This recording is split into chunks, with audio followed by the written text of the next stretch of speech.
Hey yo, what's up? Alex from Metamind Music, and in this video we're going to continue our journey through the mixing of the drums, the mammoth of a beast to deal with when you're mixing.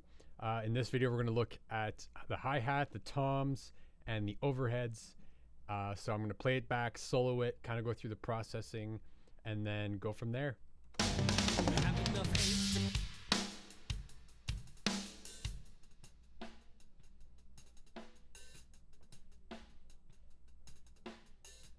So that's our hi-hat sound.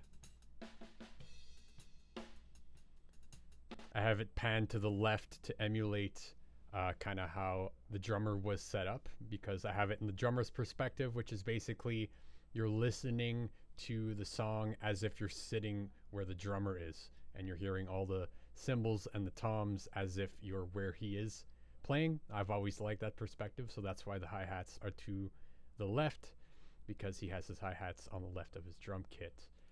This track, I actually didn't do much processing. It's mixed pretty low in the mix because I'm getting a lot of hi-hat through those overheads, and it was quite bright, but I did use it a little bit. So what I'm using is a high-pass filter at 350, because I just eliminate all the low-end noise and room noise from this track, because you really don't need it. So typically in cymbals, you don't need a lot of low end. So that's why I'm cutting it. And I did a little bit of a boost at about 5K just to get a little bit more high end sizzle. And I did another low end cut at about 450 hertz. And I'm just cutting out the max I can with this EQ. And I'm doing a little bit of compression with a ratio of 3:1. And yeah, a slow attack, fast release, typical setting. And yeah, all right.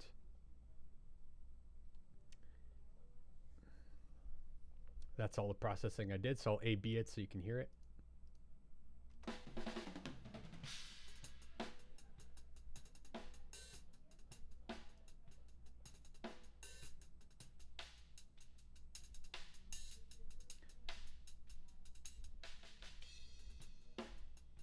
So I'm cutting out all the kick drum bleed, and I'm really just getting that high end sizzle, right? I'm trying to cut out everything else. So we'll listen to it in the context of the whole mix, or the whole drum mix, I should say.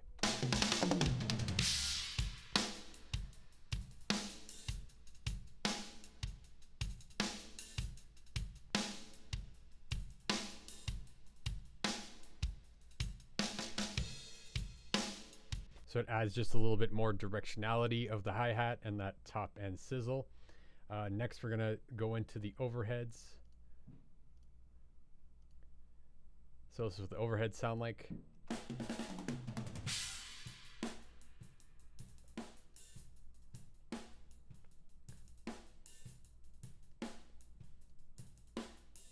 So I'll take off the processing and show you what I have going on. I have an EQ where I'm cutting out all the low end. I'm doing a high pass cut around 400 hertz or so, and I'm dipping out a little bit of this frequency that was kind of like trashy, too much low end that you don't need. So I'll A-B those, and then I'm boosting a little bit of the high end, doing a shelf. So I'll A-B these cuts here.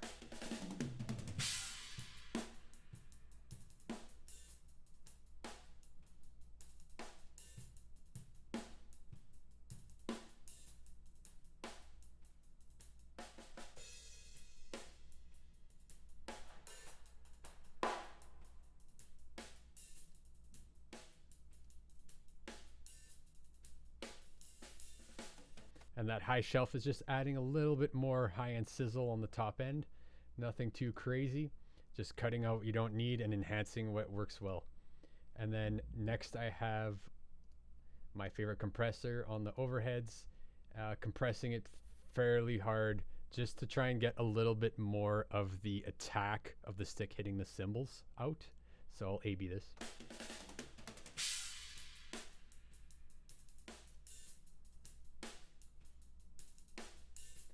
I'll try and find a section with more cymbals.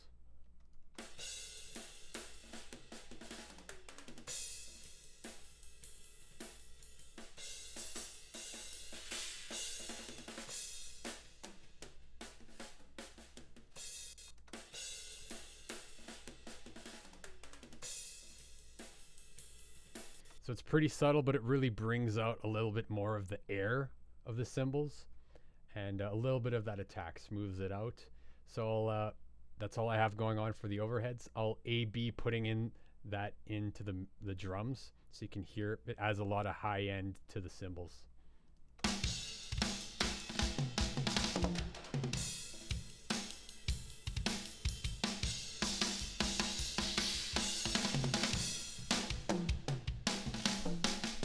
So that's where all the high-end sizzle of those cymbals is coming from, is the overhead mics, which is pretty typical. But when I approach mixing overheads and when I mic a drum kit, I don't plan on using the overheads to get the tom sounds or the drum sounds or the snare sounds, because I typically mic those individually, and I use the overheads just to get the cymbals and a little bit of the room. So that's kind of my approach. Next is the toms, which, let me find a section that has the toms. There we go. So the way I go about toms, typically when I record a kit, is it's pretty hard to get a lot of attack out of your toms without also bringing in a bunch of bleed, because you get a lot of cymbal bleed in your tom mics. So what I do is I duplicate the track, and then I process one of the tracks to have the attack of the stick. So I enhance all the high end and then tightly gate it so that you only hear the high end snap. And then the original sound, I just EQ it to have a little bit more body of the tom. So let me find I'm gonna loop this part.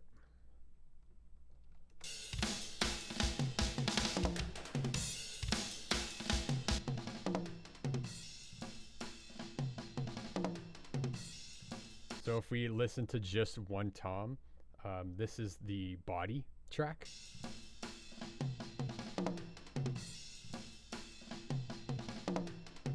And this is the attack track.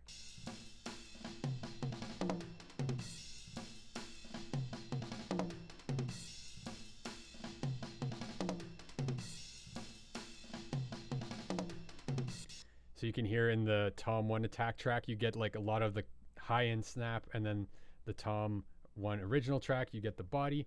So together they sound like this.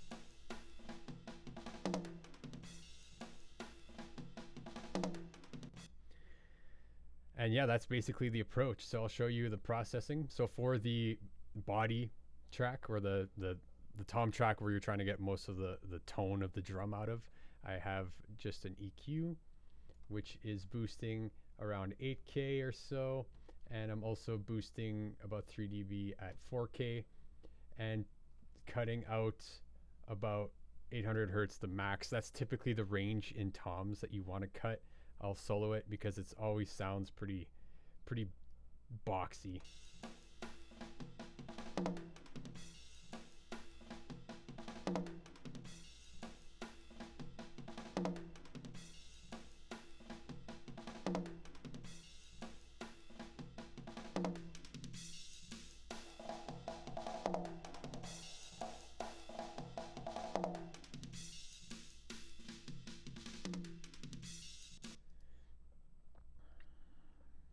Blah, I gotta fix this shit. Fuck.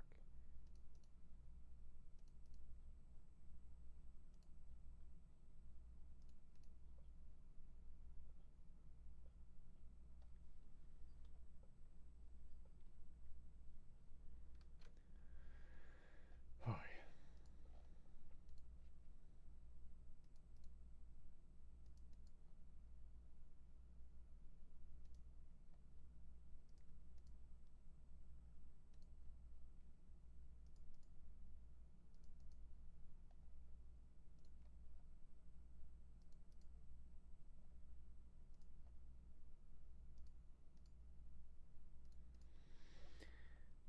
All right, so this is what the tom body sound.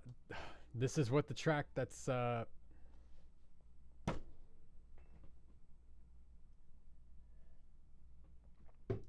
this is the tom body track, and this is what it sounds like. And all I've done is boost around 8K or so, about 6 dB, and boosting about 3 dB at 4.5K. And I've also cut a fair amount of about 800 hertz out, which is typical range for toms to cut out because it's just like a boxy range and it really eats up your mid range. It doesn't really sound that good. So I'll kind of give you a taste of this EQ. I'll A/B it and then I'll show you that cut.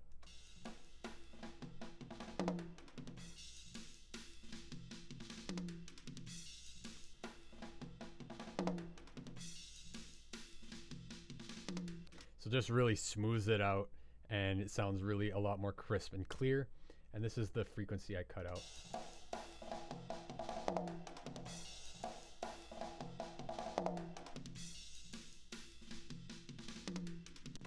Just a lot more clean and clear. And I am compressing it just a little bit, ratio 3:1, kind of my typical go-to. And I am using a gate just subtly to try and get some of that extra bleed out, but I'm not too worried about it because I'm not processing it like crazy.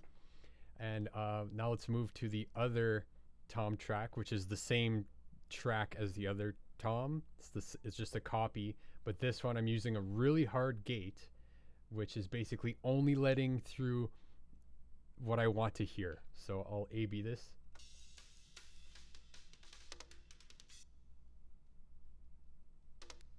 So it's only letting out the tom.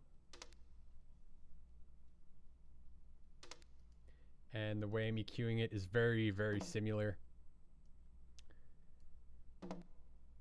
I'm doing low cut or high pass filter at around 350 hertz because I don't need any of the low end. All I want out of this track is the high end. So I'm boosting a fair amount of 8K, taking out the same frequencies, cutting out the low end, kind of the same approach as the other tom, but I'm just gating it really hard and making sure that I'm boosting the high end. So this is what it sounds like. And it's just you can hear the stick attack on the drum. And then combine with the other one.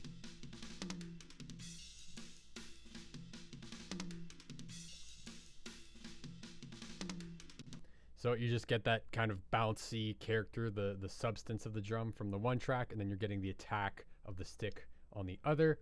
And this is the same principle I used for all 4 toms because the drummer had 4 toms.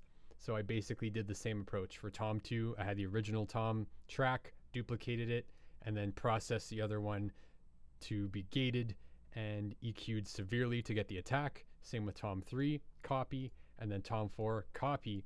And the thing I do with toms is it's pretty much the same EQ, except as you consequently go to a bigger drum, the frequencies that you're going to be boosting and cutting, typically boosting, are going to go lower and lower. So for tom 2, for example, I boosted about 5K and just under 4K. And I boosted at a lower frequency, just under 200 hertz. So all the boosts are lower, so it's emphasizing the character of that drum because since it's a bigger drum, it's going to have a lower frequency. And this goes the same thing for tom 3 and tom 4. I'll just give you a little quick glimpse. For tom 3, I'm boosting even lower now at 4K, and I'm boosting about the same here, and I've gone down to 100 hertz now for tom 3 that I'm boosting. And tom 4, let's open up this one. It's probably going to be about 80 hertz for the bottom, low end, boosting around 80 hertz, and about 3K now boosting. So just going lower as the toms go lower, and it's pretty much the same approach. So I'll just kind of show you what these toms are doing with the drum mix. Pull it in and out.